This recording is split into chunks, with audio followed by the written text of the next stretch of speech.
more than Japan. We pray more than China. We pray more than Germany. We pray more than Holland. We pray more than most of these countries.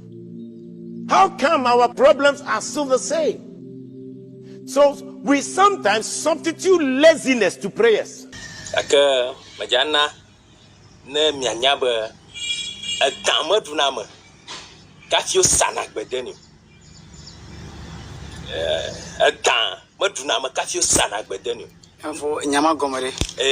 nya gromale no a gomenye ba na biblia ya mi tonjo yen gbegbe ato tonjo ma la connaissance nya mo yok kan na lama mi kpo ba biblia a pleni a flumi bi se vovan subo mi mate ja deri mi aba violation yemi bumunia na biblia nya nda tutua man siambo Allah so katia ba bia hon mi ola manya mela bia ahon de biblia tefore ni ma wuamu ni ma fifiu ni ma be pamare ke ba hon lo biblia la homani o na biblia adilam tutua ba siambo Allah so katia amade kala ba no nka mu abe ya ba tititrere miamu abe ya ba abia ahon de biblia ta americana du somari yesu wuna americana du som yesu wuna americana du somwa asoma wuna na ve dum la voju pare mo bubu mo ja fure tawo na voju anya voju didi kwa aja nya shirka ba voju a voju didi na biblia na nya mu nya te voju twa mi tonju ama ja lori na mu nya ta ke mi ja tonju aja biblia gbogbo na le mo anya ba gba eja tian la manya biblia la leso kati amegbeto nya ya nya agbe abeto mo gbogbo na ba amegbeto nya we nya agbe abeto ala be mi lengo na lo mi lengo na ati awe doge ala we nyige agbe ya nya we nya to mi ma wu amereko yo anya be mi tonjo biblia mi nya amegbeto a manya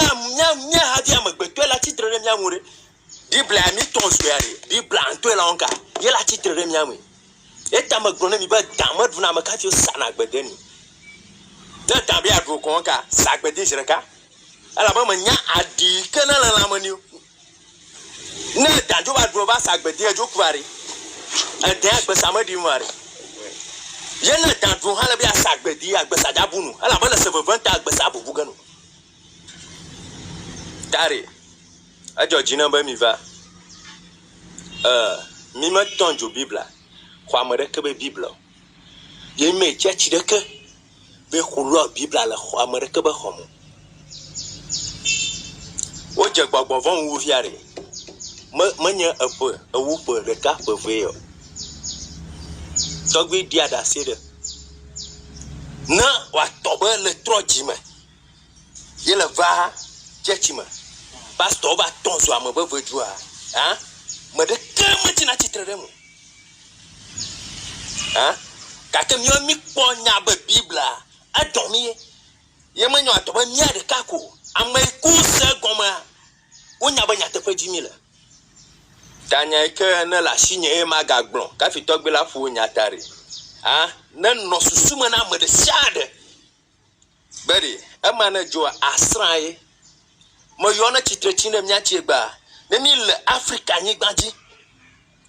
tutua nya ba ko unto wa ba dia dase be biblia a don africa yo don ya am be ton